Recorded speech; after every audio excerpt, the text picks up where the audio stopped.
Vancouver-Mount Pleasant. Thank you very much, Madam Speaker. What does it take for our nation to stand together and say enough?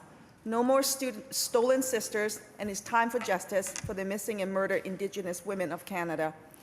Is the documentation of 1,200 missing and murdered Indigenous women and girls over the last 30 years enough to trigger a national inquiry?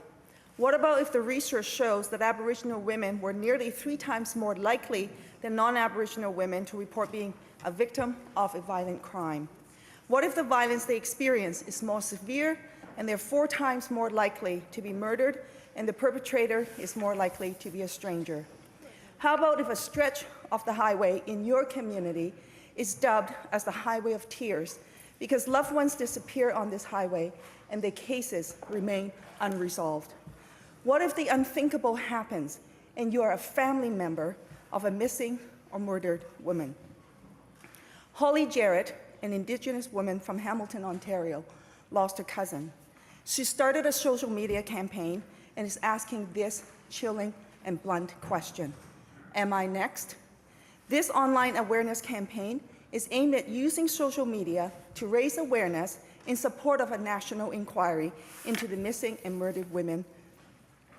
Thousands of women are posting photos of themselves holding a sign with the question, am I next? One judge said this is a sociological issue and it must be dealt with. Am I Next is an awareness campaign. This is an educational campaign. It's a measure of political leadership and is a measure of society as a whole.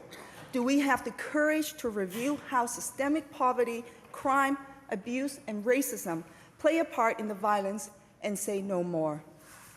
Amnesty International is standing in solidarity with family members and Indigenous organizations to say no more stolen sisters. Thank you, We Member. all know tragedy is going on, but the real question is, Thank you, what Member. are we going to do about it? Pound am I?